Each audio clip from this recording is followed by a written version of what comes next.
Welcome to the Concussion Fix Podcast, where we lift the veil on concussion recovery and empower you with real answers to real questions about persistent concussion symptoms.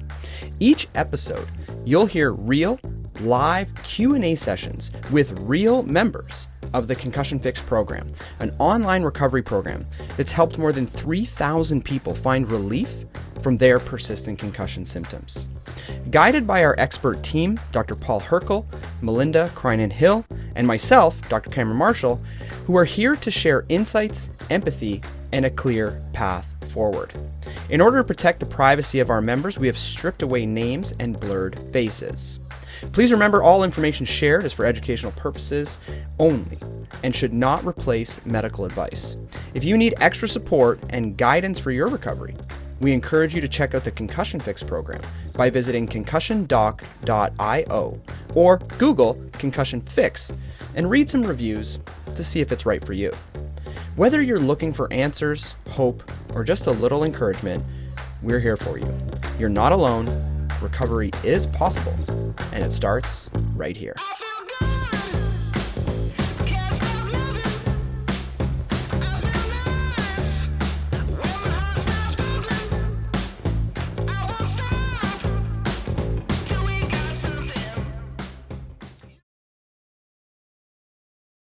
I'm on Ashwagandha for almost 10 weeks now because my sleep rhythm is pretty problematic. It goes a bit on and off. Some nights are good, but most of the nights are pretty bad. So I started with that. We had contact in the messages under the module about it.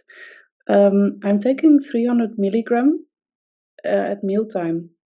And I know it takes a long time to get the sleep regulated. So I'm 10 weeks taking it and it's still irregular.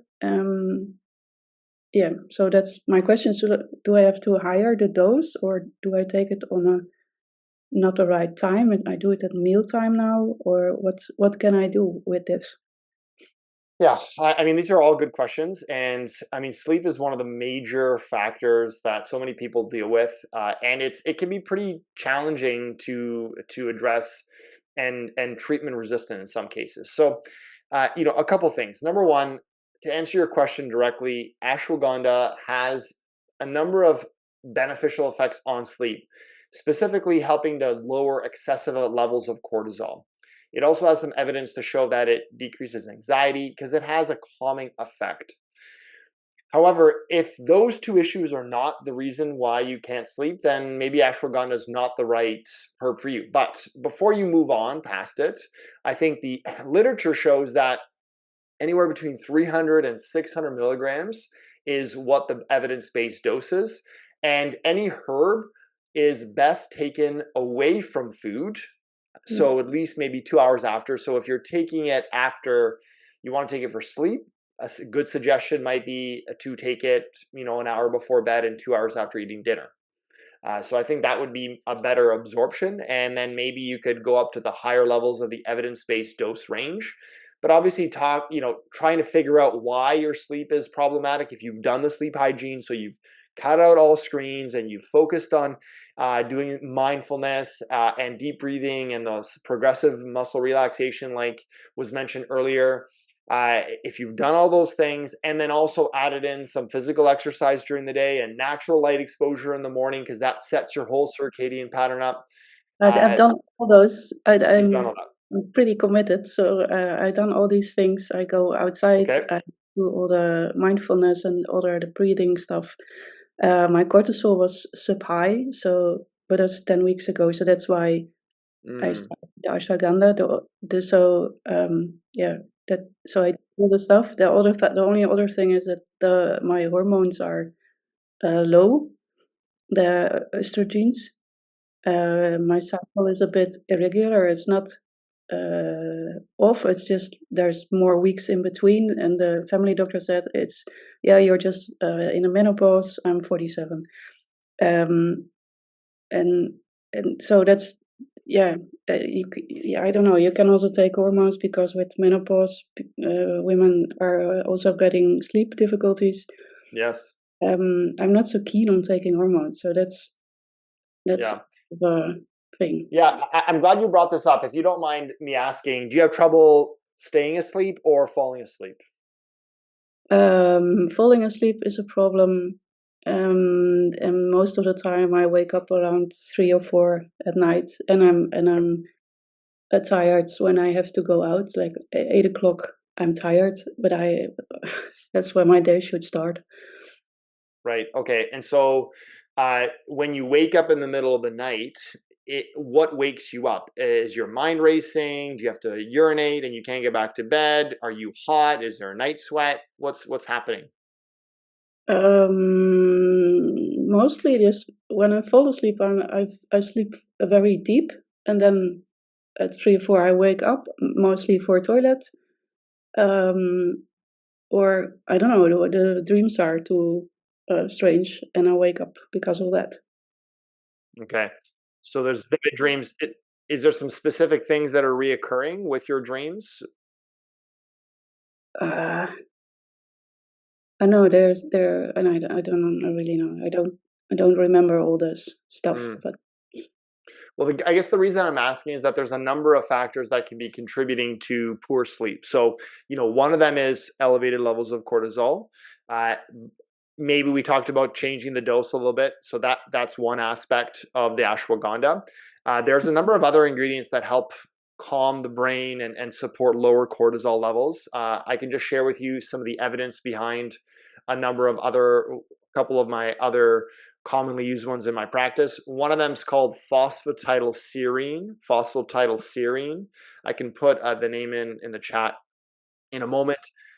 There's some evidence to show that it helps lower cortisol spikes overnight. It is a type of fat, so it's a fatty acid, and it actually has some brain beneficial effects as well because of how we know how important fat is for brain function. So that is another substance. There's another one called magnolia that has, and then there's a combination of a number of herbs called Relora, and Relora is a patented combo. And again, it has complementary cortisol lowering effects.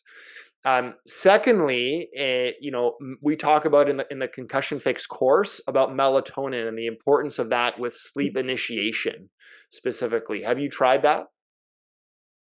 I haven't tried that one. Melatonin. Yeah, melatonin. So go back to the supplement section. I've talked about it a number of times. We even had, I think I've done a number of extra live modules on sleep. So I talk about melatonin in more detail. Melatonin is secreted by our brain through the pineal gland, which is our circadian pattern control, hormone control center, and it is very responsive to the light that we get during the day, and then that subsequently and reflexively produces melatonin at night. So sometimes after a concussion, the pineal gland doesn't function as well with the secretion of melatonin, and melatonin has lots of evidence for actually use after a concussion because of its brain antioxidant effects. So taking that an hour before you go to bed helps kind of set the circadian pattern up. And then the last thing I'll say, so again, we have cortisol, melatonin. Magnesium is really helpful when you take it before bed. We've talked about this in the course as well. Sometimes magnesium glycinate, the amino acid glycine, is really helpful because it has a calming effect. And then there's a type of magnesium I talk about in the course called magnesium L-threonate. It is the brain-specific type of magnesium, and some of my patients say that really is helpful for falling asleep. So there's some evidence on getting into the central nervous system better. But magnesium, with majority of what you take before bed, like in the evening, can sometimes patients will say to me that they get a much deeper and more restful sleep. And then finally, the hormones. So I know a lot of people are hesitant about hormones. There's a lot of, I would say, conflicting and even misinformation about hormone and hormone replacement therapy. If you try all these different things, then I think hormone replacement therapy is an option that I think is safe in the short term for people to use to help restore a lot of the dysfunction that happens, not just after post concussions, but also the changes in hormonal cycles that happen in the perimenopause and premenopausal time. there's no supplements, there's no diet that can make up for the lack of estrogen and particularly progesterone, actually, which is a very calming hormone. So I'd maybe consider that if you've put into place all the other things that I've just shared. Mm-hmm. And then, the thought of, when you haven't been sleeping for so long, there's got to be a bit of underlying stress to it. So it can always just be a bit of a self-assessment or question to yourself, hey, am I really feeling these effects? Am I stressing about it? Because it always, flares things up more. And I always share with people, even just the self-talk around sleep or how you're looking at sleep can be helpful when you're struggling with sleep. So for example, even beyond sort of the mindfulness and the work that you're doing with some of the mindfulness exercises, thinking about, okay, so I'm going to make sure I'm in bed by 10 o'clock, but I'm stressing for 2 hours before I go to bed, knowing that I'm going to have trouble falling asleep. And so just kind of asking yourself, does that happen for you? And if it does, seeing if you can invite sort of a shift in mindset where it's like, I still go to bed at 10 o'clock. If I fall asleep, great. If I don't fall asleep, that's fine. But what I'm going to do when I lie in bed at 10 o'clock is think about or do a few things that can support a restful state. So for example, playing a mindfulness track or meditation track, playing an audiobook that is calming. The sound of it is calming, or maybe a sleep story. I know those adult sleep stories are actually really popular right now. Things like this can just support our nervous system to say, hey, even if I don't fall asleep right now, I'm also not stressed about falling asleep. And that makes a big difference as far as when we're going to fall asleep, how our body is supported when we do fall asleep. So you can think about whether there's any sort of subtleties going on underneath the surface around, am I stressed about not falling asleep when I get to bed? Same thing when you wake up around 3 o'clock is, are you stressed about the fact that you're awake? Are you worried about it, right? Am I going to be able to function tomorrow? I have all these things to do. Or is this bad for my health? Or am I going to get another setback in my concussion? These are really common thoughts that can happen when you're struggling with sleep. I'm kind of putting words in your mouth, so I'm not sure if that's happening for you. But generally speaking, this does happen, right? We're up in the middle of the night, especially if it's happening every night. We might really feel distressed about this.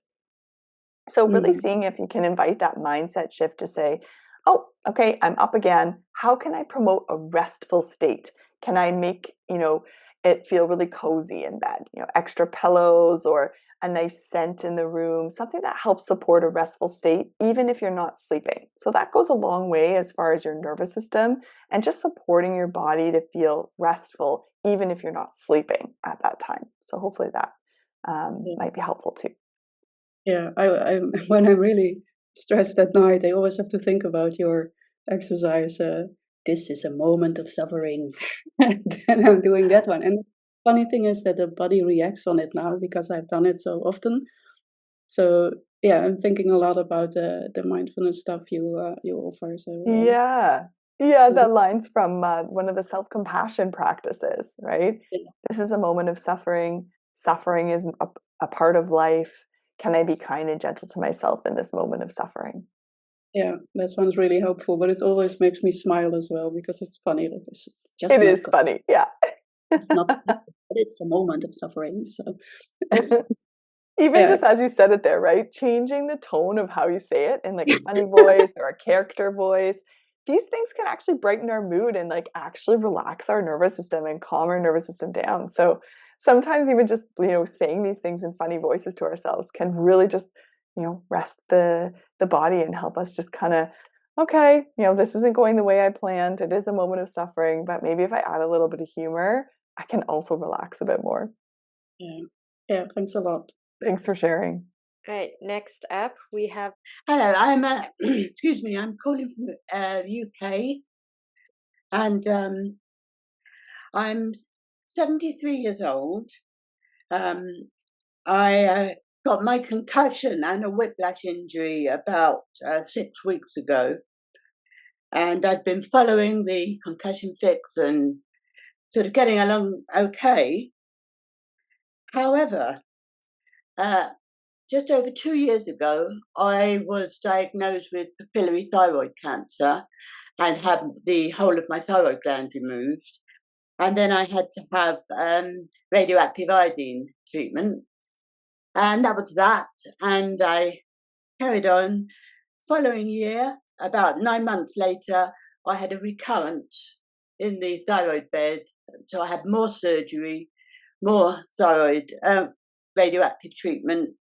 So I don't know about in the States, but in the UK, one of the treatments is to overdose you with levothyroxine to stop the cancer. Anyway, I've reduced it down with my doctor, so I'm on only on 75. It's micrograms, isn't it? Not milligrams now. But the problem is, which I didn't realise, of course, is that some of the symptoms are very similar, i.e. the digestive symptoms and the tiredness. So separating what the concussion is doing to me and the levothyroxine is difficult. Maybe I can just make a comment on that, if you don't mind, just to kind of, just comment on, just since we started talking about thyroid earlier, how does it interplay with concussion and post-concussion issues? So having thyroid cancer, we've had lots of people that have gone through the program that are on thyroid replacement therapy, and also because they might have had thyroid cancer in the past. When you've had thyroid cancer, again, like you said, it's removed and then there's radioactive ablation, and you basically don't have a thyroid to produce thyroid hormone anymore. So it has to be replaced. Now, the good news is that you can replace it and continue to have a very highly functional life and highly functional, a very still adequate levels of thyroid to support your cell metabolism, even though your own thyroid is not producing it. And that's where the thyroid replacement comes in. So levothyroxine, or Synthroid here in North America, is the standard of care. And that's the precursor form of thyroid hormone called T4. The brain interprets the levels of T4 and it produces TSH based on those levels. So if you have adequate levels of T4 because you're medicated and you've found the right dose to get the TSH into normal range. Now, here's where it starts interfacing with post-concussion issues. Some people, after they have this thyroid replacement, and they feel amazing. They feel good because they had lots of symptoms of underfunctioning thyroid before. And so for those people, it can be a big positive thing. Some people start to have thyroid replacement and realize that they still have some of the symptoms associated with low thyroid function, like fatigue, poor metabolism. You might have things like constipation, changes in your hair.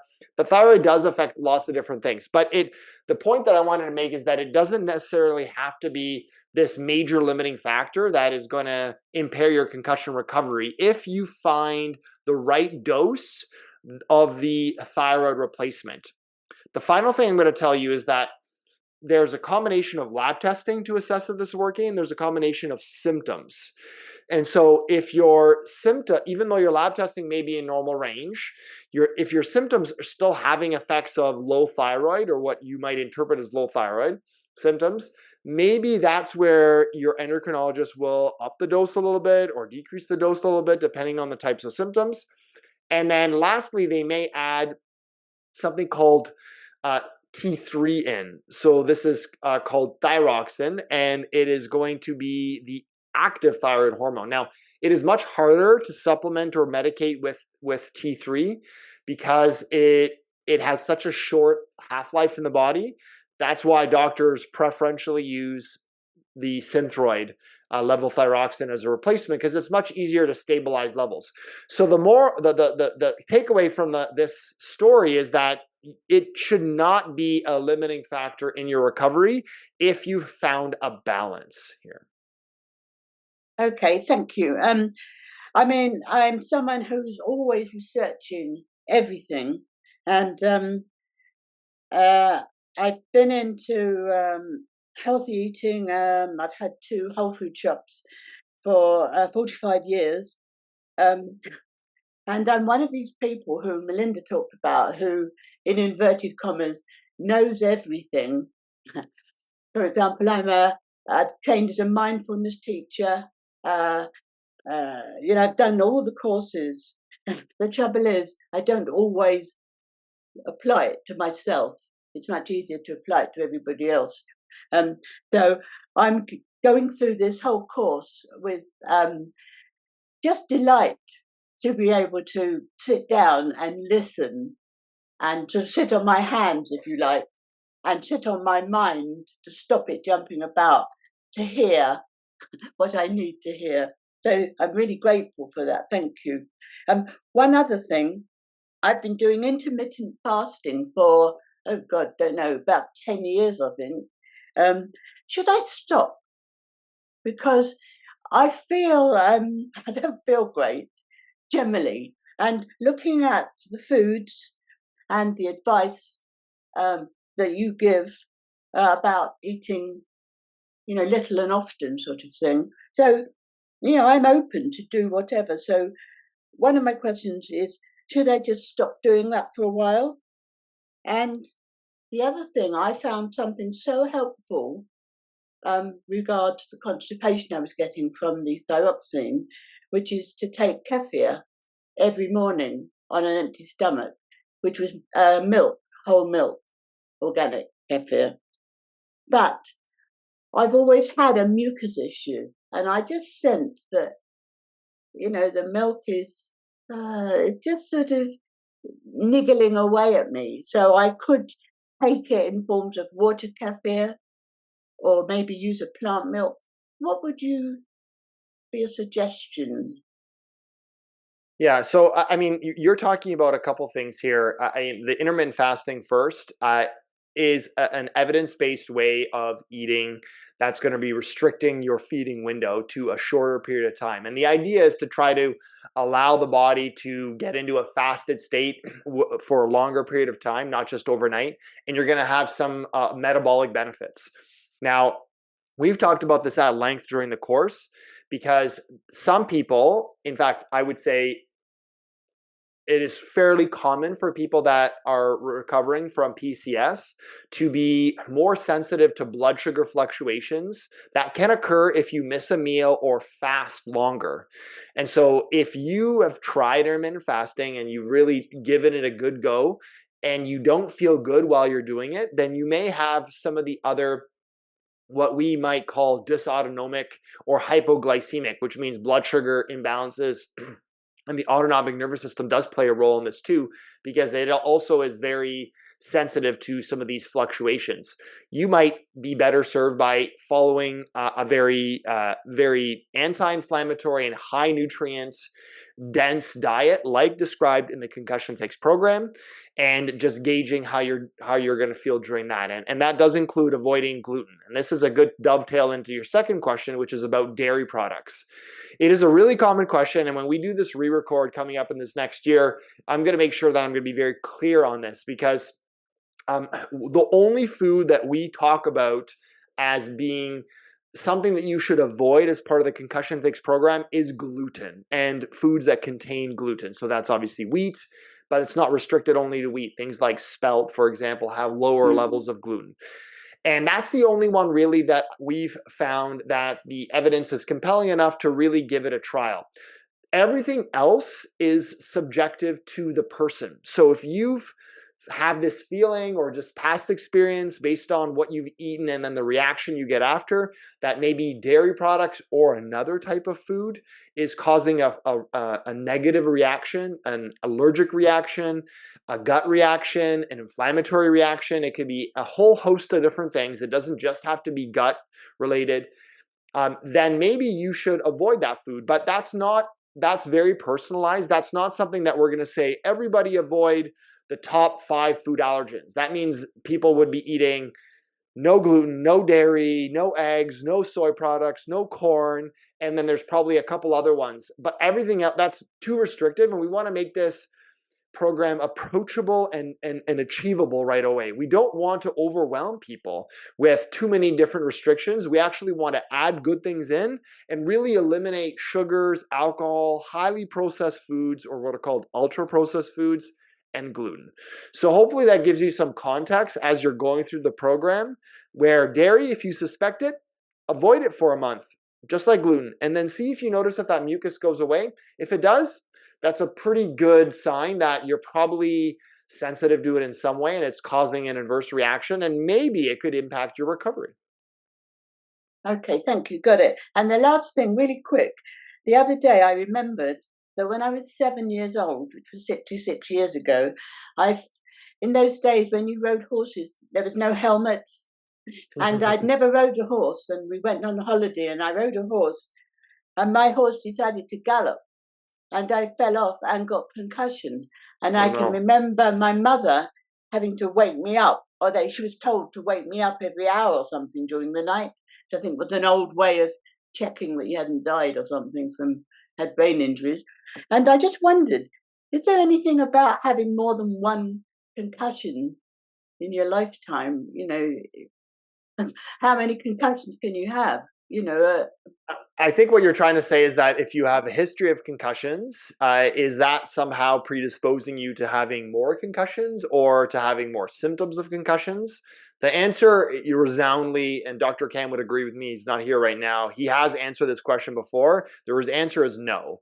So, what we don't fully know is the cumulative effect of multiple concussions over a period of lifetime. It doesn't seem like that impacts the chance of getting another concussion or even getting post-concussion syndrome based on the evidence. However, just based on my clinical experience, I think people that have sustained multiple concussions that they haven't fully resolved, and that's the big thing, is that if you have unresolved symptoms, or maybe you're back to 80% and you're like, okay, it's good enough, but I still have a lot of neck pain and I still get dizzy when I get on boats or when I drive. Well, that's not fully resolved. And so if you sustain another concussion, that I think has an additive effect, and that is more in the realm of post-concussion or persistent concussion symptoms that haven't been fully resolved. But just because you got a concussion horse riding 40 years ago doesn't mean that you're now predisposed to dementia or more concussions now if that has resolved. Okay, thank you very much for taking my question. Thank you. You're welcome. Good questions. Thank you for asking. That was that piece I was thinking of as well, Dr. Paul, is, Dr. Cam's constantly kind of driving that home, that idea of like the cumulative effect. If you haven't recovered between concussions, that's something to look out for, not if you've had a concussion at other times in your life and recovered. So I'm glad you mentioned that. 100%. Yes, I agree.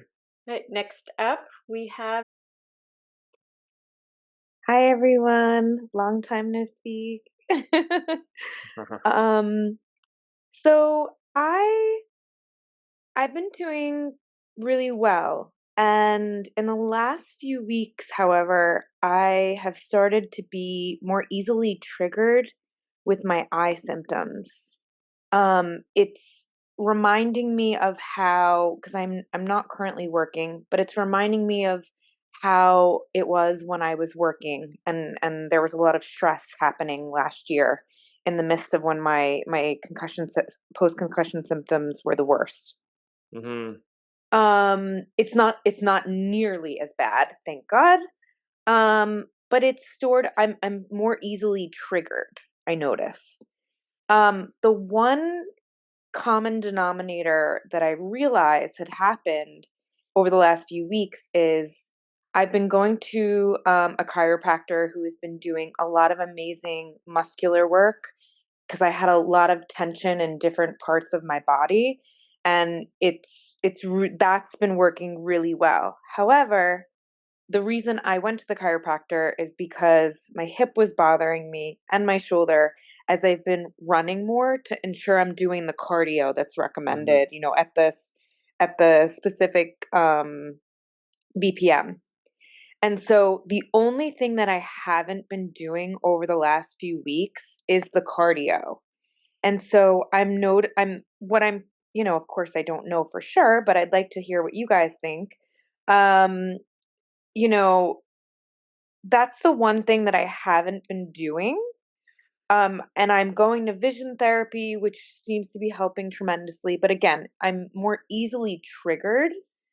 So what I'm thinking might be happening is that because I have this lack of cardio in recent weeks, it's sort of not balancing my nervous system as it was.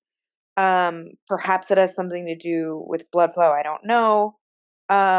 But I just wonder if you had any thoughts or if that sounds right, because I'm working my way back into cardio this week.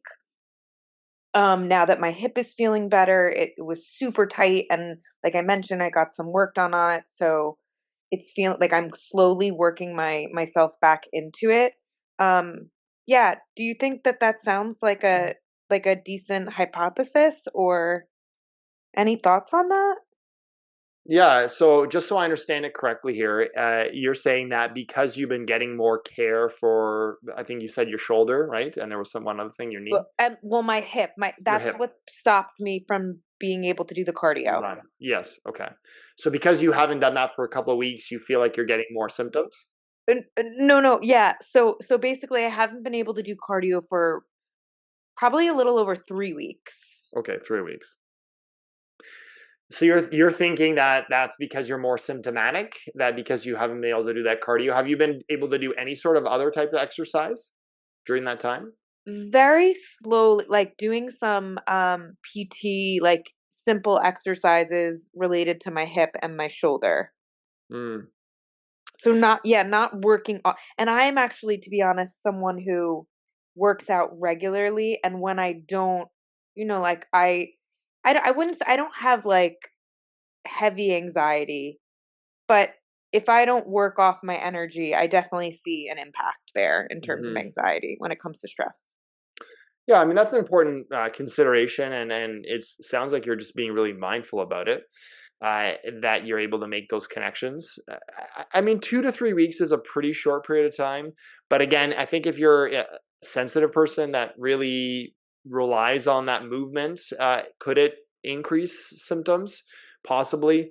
One of the things that comes to mind is, okay, so if you have, and this goes for anybody listening, if that there's any sort of physical limitation that you have, for example, hips or a shoulder, is there a different type of movement that you could do that maybe isn't in line with what you were trying to do before? Maybe with Dr. Cam's recommendations, definitely trying to increase some of that steady state cardio, getting up to some of those thresholds. If for whatever reason you're sidetracked, I would really encourage everyone, okay, find another option to try to do that cardio. If you can't do the cardio at all, because hip affects lots of different things in terms of movement, then can you do some resistance training to still get some of the adaptive effects of exercise? So if you have two things going on, both shoulder and hip, there's quite a bit of limitation there. So maybe can we do something like a rowing machine if possible? Again, there are lots of variables on whether you might have access to this, but maybe I encourage you while you're trying to get this rehabilitation happening. So do those rehab exercises, but then still try to get your heart rate up in any way possible, even if we're going to try to do it in a little bit of a resistance exercise way. Was there a sense of, just a question, as maybe this was answered in a previous question you had, around autonomic dysregulation, where Dr. Cam had recommended only steady state cardio, or was that okay? Well, I guess I don't know too much more about this particular person's case in terms of if there's autonomic dysfunction. Can you comment on, again, your top symptoms right now? So it's more that my main symptom throughout this whole time has been eye pressure, like eye pressure headaches. And so what I noticed is, like, if I'm looking at, I've come so far in terms of being able to be on screen. But what I'm noticing in this last few weeks is sometimes immediately now when I look at my phone, I will have like not a major rush, but enough of a rush to notice the eye pressure symptoms. Like that's my big, and it reminds me of how I was when my symptoms were very bad. So I'm curious, Dr. Cam always mentions this, and unfortunately he's not here today to sort of help support. But I'm thinking about that sense of, exercise benefit is sort of warming up the muscles and helping them to relax. That's one of the key messages Dr. Cam's always saying. So I'm hearing, maybe without that, you're starting to notice some of this tension that can create, it could be the neck dysfunction or something else that's creating sort of these visual symptoms. So I think to Dr. Paul's point, seeing if there's a way to continue getting some of that exercise, even if it is, weights or resistance training, as long as you aren't experiencing that autonomic dysfunction piece, in which Dr. Cam consistently recommends steady state cardio only, which can be really restrictive if you have other injuries, because there's really only 3 options he recommends, which is the treadmill, a recumbent bike, or the rowing machine, or walking outside. Yeah, I'm gonna talk to my visual therapist later today as well to see if she thinks there's something happening with, if it's related to like looking down at my phone. Although, like I said, it was doing so well, so it's a little bit odd. I think the other question or related question I have is, so when doing the cardio and getting my heart rate up, is that helping my autonomic nervous system? Like, is like regulated? I wanted to understand that. Or is it doing something, or is the cardio, and getting my heart rate up doing something else? I know it's probably I not think that there's simple. kind of 2 different ways to answer that, Dr. Paul. Go for it if you want. Well, I mean, okay, so I think just understanding it simplistically, one of the things in autonomic dysfunction is that you have trouble regulating blood flow. That's like at the core of what's going on. And what regulates blood flow is your autonomic nervous system. And so when you are moving your blood more because of you're moving your muscles more, you are challenging that vascular system and therefore the neurovascular system that supports the blood flow, aka your autonomic nervous system. So think of it like training and conditioning that nervous system. So when you're challenging it, you're basically challenging the threshold of, okay, these are my limits, and then all of a sudden it starts triggering symptoms. You want to continue to kind of push that. Now, if your main symptom is you're getting kind of pressure headaches, then obviously that's a big one when it comes to neck issues, and that may or may not be related to autonomic dysfunction. In my experience, it often isn't, and it's related to some kind of more structural issue. Autonomic dysfunction is really related. One of the key tests is like, can you pass the treadmill test? And have you done that? Yes. And have you passed it? Yes. Then you don't have autonomic dysfunction, most likely. Okay, and so this was the other thing that, if you don't mind, just to kind of continue a little bit. This is something I just spoke yesterday to the chiropractor about. He basically, over the last few weeks, has done a lot of muscular work in terms of relieving tension around my neck into my shoulder, also around my hip, like down throughout. And he thinks I'm doing really great. He's noticing that, and I know this is more of a Dr. Cam question probably, but he's noticing that he wants to do some adjustments to the joints in my neck. Like C2 seems to be an issue. Okay.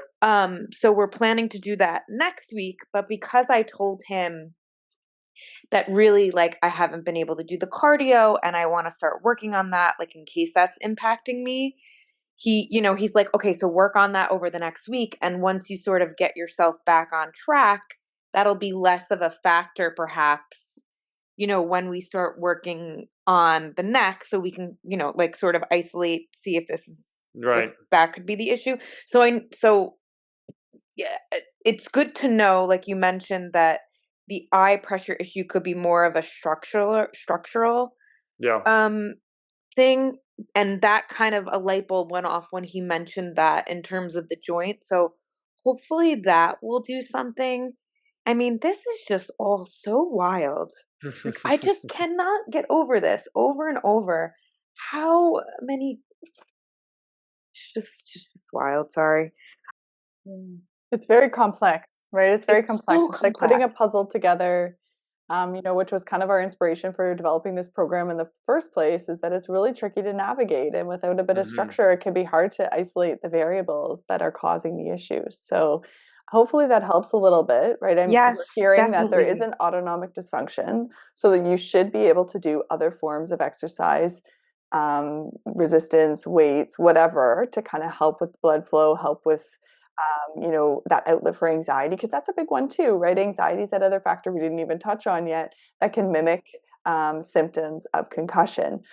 So just, keeping that in mind as well. What are your outlets? If your outlets are exercise, you don't have autonomic dysfunction. Okay, so bringing in exercise in different forms that can help support you right now. And then just kind of working on each variable and giving yourself time, right? I think it sounded like your provider was quite good, choosing one variable. Let's sit with that for a week and see how you are. Now let's think about the next variable instead of trying to do everything all at once, because that can really overwhelm your nervous system. Mm-hmm. And if that chiro is working on your neck right now, then that is another factor that could be making symptoms worse, just again, and transiently. So again, it sounds like just based on our conversation, there isn't much autonomic dysfunction.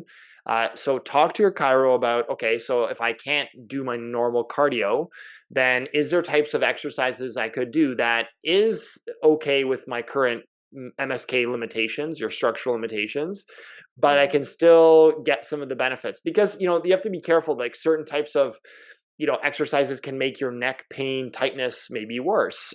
So that is a key question to ask. And then just remember, if they're digging around in your neck right now and starting to do some work, and maybe this needs to happen, you may actually feel a little worse before you feel better. And you might be on the right track if you're getting more symptomatic. So it could be a little bit of a silver lining that this has paused your current approach and really personalized what you need to do. And maybe you just need to work on a particular type of set of movements that's going to strengthen the weak areas of your neck. And that's where I'd be asking the chiro. Right, exactly. Okay. I know I say this every time, and hopefully you guys aren't sick of hearing it, but I just am so grateful for this program, and all of you are just so wonderful at answering the questions and so compassionate. I just appreciate it a million times. Thank you so much. You're so welcome. Good morning. I wanted to ask, I unfortunately ended up in the ER recently. I had as you both know from other things, I've had a reaction to, I'm not really sure if it is related necessarily to the accident, but I have been very sensitive with my food allergies and things. And I recently, over the past few years, developed osteoporosis. So I did Evenity shots, and then last week I had an infusion right before I got my vertigo fixed. I had a Reclast. It's an infusion of the drug that's supposed to help with building your bones. And now I'm kind of having a lot of similar symptoms that have happened with regards to my concussion, where like my neck pain has been like the worst. Right now it's better, but immediately it was like the worst headache I've ever had. It felt like someone was squeezing my head, my neck. I couldn't, I got weakness in my triceps. I couldn't get myself out of bed. I tried to power through it because I knew that some of these things might be coming. It's on their list of reactions, but I'm just trying to work through some of this and try to figure out what happened, and if there's something either of you could suggest that would help me counteract. And I don't know if because I have that tendency to the headaches now, if it's hitting me harder than most people. But it could be that it's not necessarily related to the concussion, but I'm just trying to figure out if there's a way, my TSH is high. but the T4 was 1.1. I'm at 6.2 for the TSH. That was one anomaly. The leukocytes in my urine were off. I think there were a couple of other things, but it wasn't like there wasn't anything to keep me overnight. They asked me to follow up, and I'm going to do that after this call. But what I wanted to ask Dr. Hrkal and maybe you is, is there anything you can suggest? I mean, I feel pretty calm. I did try to work through it on the weekend, and I knew not to like drive myself there. I wasn't freaking out, but I know that, underlying, it's a concern. Yeah, it's a kind of a scary reaction that you're having. It makes sense to be overwhelmed by it, right? I'm hearing you're kind of aware of your emotional state, and that, it makes sense to have this experience and have the feelings that you're feeling. I'm seeing this as like a separate, reaction to, not related to concussion. But let's see if Dr. Hrkal has any comments for you. What was the name of the medication that you took again? It's called Reclast. It's Reclast. It's for osteoporosis. Like close to 40% of the people that have these weird reactions, but like mine is pretty extreme. Like I'm obviously reacting a lot. And it's just frustrating because, the medical community really does not, put these things, out there. So I'm just curious if you have any ideas, like, is there a supplement that would help cleanse my system? My kidneys were fine. All the other tests that they were worried about were fine.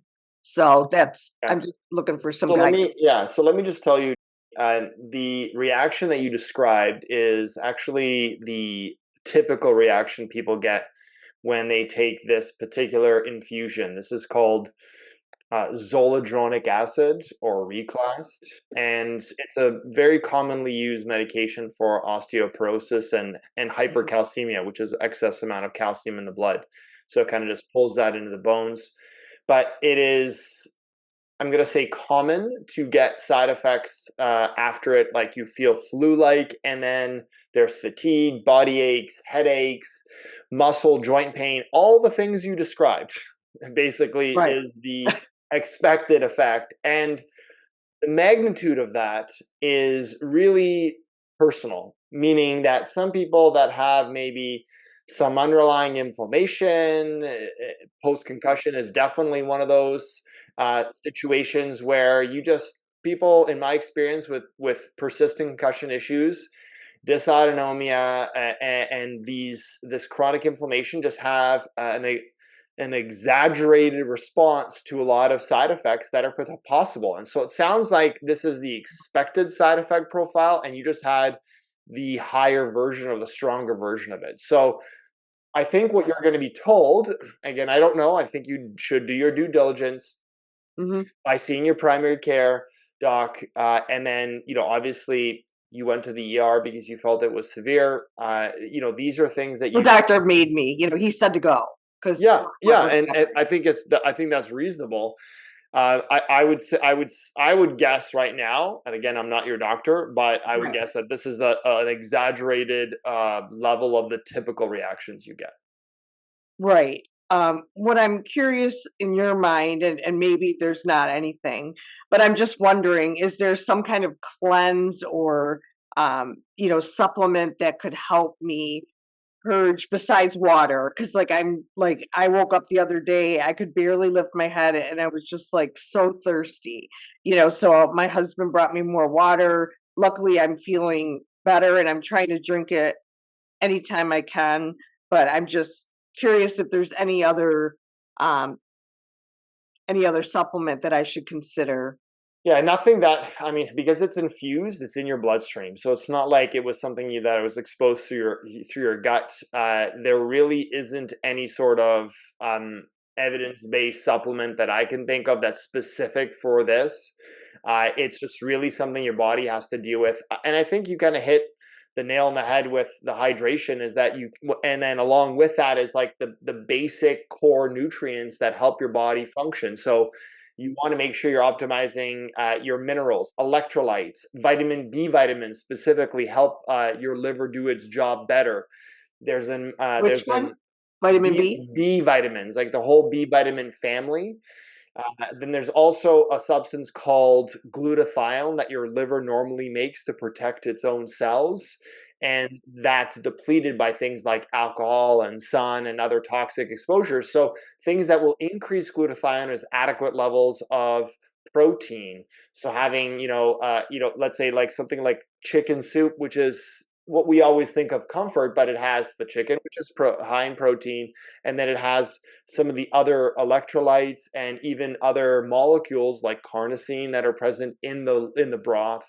That's so eat more lightly, eat very healthy, eat clean, continue to hydrate, try to get a good sleep. But I think this is just a passing effect of that medication.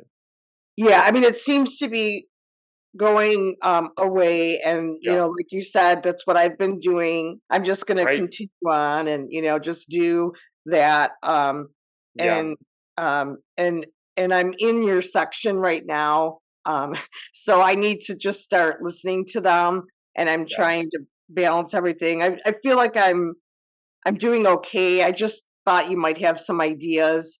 I will make sure I'm taking those and look at the amounts of the B vitamins that's in my complex, and appreciate your help. And hopefully I can watch the Tai Chi today. And well, anyways, thanks for connecting with us. I'm hopefully we can give you just some reassurance, but it sounds like you are just experiencing this. That is the normal kind of effect, or expected, I should say, and it's getting better. So okay, thank you so much. You're welcome. Yeah, keep doing all you're doing. I will. Thank you for your. I love your meditation. I listen to it every night. The body scan. That's how I go to bed. And I appreciate Melinda. I'm so glad we have that. Yeah, sometimes just helping yourself to get grounded when things are feeling overwhelming or things are feeling too much, or you have something happen like a side effect of a medication. It can be helpful just to have some tools in your toolbox to support you. So reaching into those and staying consistent with everything you're doing, right? See if this passes. Yep, I joined the Mindful Mandela class last night too. I loved it. So thank you. You're welcome. Welcome. There is a follow-up question for you, Dr. Hrkal, in the chat. They just don't want their voice recorded. So during last week's Q&A, they asked about their mild thyroidism and the effects it could have on her recovery. TSH is 5.3 with negative TPO antibodies. Recently, I read an article read the increase of iodine deficiency in Canada, and I'm wondering if iodine could be a factor. I never eat out and very rarely add any table salt to cooking or food at home. I do, however, have eggs or fish several times per week each and a fair bit of dairy daily. Would I likely be getting enough iodine from these foods? What is the best way to test for this? I have read that there is a skin test that you can do at home to assess iodine levels, but it is not very accurate. Question for Melinda afterwards. I have recently heard of a technique called havening. Do you have any experience with this? It's called havening. Yeah. All right. So let's talk about thyroid here for a second. So it sounds like from the TSH, that's the thyroid stimulating hormone. That is a brain hormone that's secreted by the pituitary gland to basically in response to the levels of thyroid hormone we have in our bloodstream. So when thyroid levels go down, hormone levels in the bloodstream, the TSH kind of goes up to compensate. So it does sound like this person has a slightly underactive thyroid because the TSH is elevated. Anything over 2.5, so between 1 and 2.5 is the ideal range. So anti-TPO antibodies are the autoimmune reactions, and it's negative, so that's a good sign. That means your body's not attacking the thyroid, which could be one of the reasons you could have a sluggish thyroid and elevated TSH. Iodine is one of the key minerals specifically for your thyroid for the production of thyroid hormone. It's essential for it to properly work. Now, iodine was added to the general food, to a number of different foods, primarily table salt. Again, this was done in the early 1900s to prevent something called goiter, which was, a well-known deficiency of iodine that caused the thyroid to swell. Because again, the thyroid is trying to compensate for, hey, we got to produce more thyroid hormone, so let's increase the amount of tissue making thyroid hormone. And so what happened here is that it started becoming fortified to prevent these deficiencies, because there isn't a lot of foods that have a lot of iodine in it. The main food groups are fish and crustaceans, so like shrimp and different types of fish will have some iodine in it. The best vegetarian source is going to be sea vegetables, so things like seaweed, kelp, nori, kombu. There's a whole list of these vegetables, and it's actually one of the factors that has been associated with longevity that's experienced within certain groups of people around the world. There's these things called blue zones. One of them is one of the most famous ones is on the rural parts of the islands of Japan. Okinawa is one of the famous ones, and they are famous for eating some seafood, but definitely some sea vegetables as being a key part of their diet. And that actually, as a bit of a side note, there's some evidence to show that it offsets the negative impact of soy products, because soy products can actually make your thyroid more sluggish, along with something called the cruciferous family of vegetables. So certain foods are called goitrogens, and they basically make the thyroid not as efficient and not as effective. So this was a long preamble to get everybody on the same page, but to answer your question now directly, is that iodine can be tested, and you can do a hair mineral test for iodine. There is something called a iodine skin test, where in a doctor's office they kind of paint on a bit of an iodine solution. It looks like something that is very bright, kind of like a dark orange or brown. That's the typical kind of tincture of iodine that's used as an antiseptic, same type of color. And then they basically are tracking how long it takes to be absorbed in your skin. If it disappears in a short period of time, it may indicate that you're deficient. Now, I think I don't use this test in my practice. Clearly, by the description, I'm not giving you this real big details here, but I think that is not a very accurate way of testing it necessarily. I prefer to test through hair, and that's a way of seeing if iodine is deficient in a more accurate way. It's a reflection of what's going on in the tissues. But I think in general, the last thing I'll say is that I think people have been scared into avoiding things like salt because of the heart issues associated with salt. And I think a lot of that's been majorly overblown. So we've heard of sodium, which is sodium chloride, is connected to increasing hypertension or blood pressure. And this actually only occurs in a small subset of sodium sensitive people. So it's not like everyone that's listening to this is automatically sensitive to salt. That's not the way this works.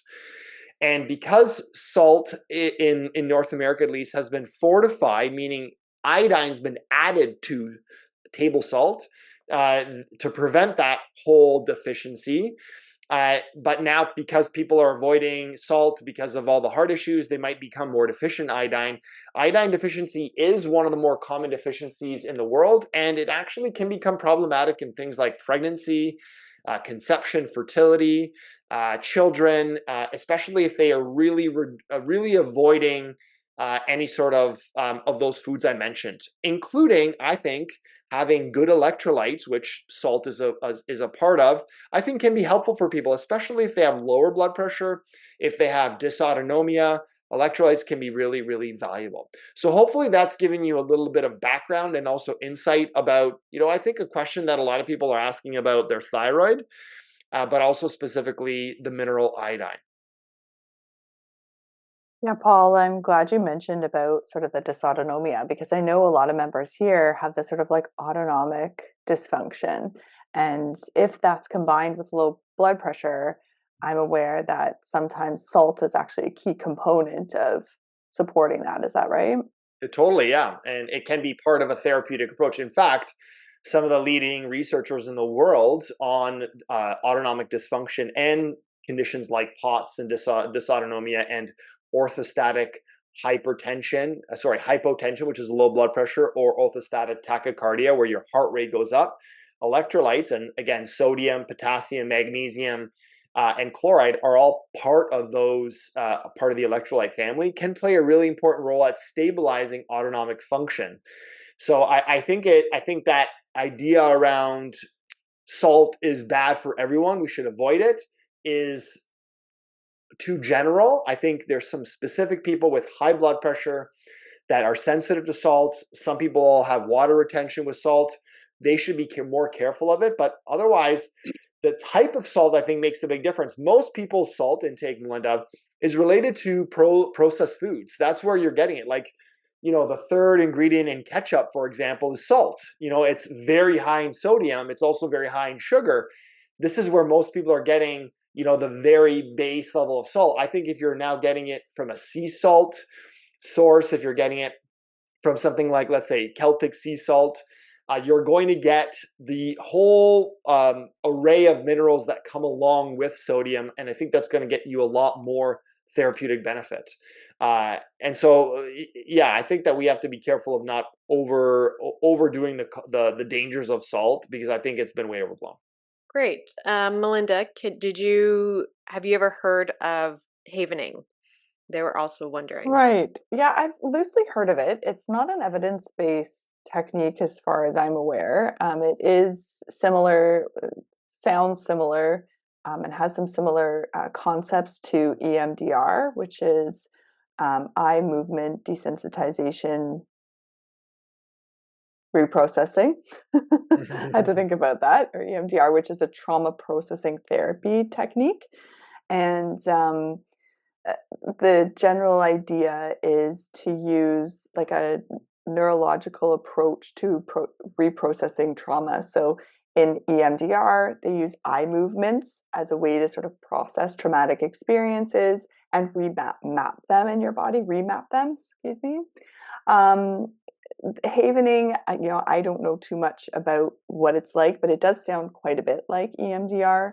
And the intention of it is to help support you to ground and stabilize your emotions, help support you if you're overwhelmed by a traumatic experience, and give you some sense of relief from symptoms, psychological, emotional symptoms that can occur following a traumatic experience.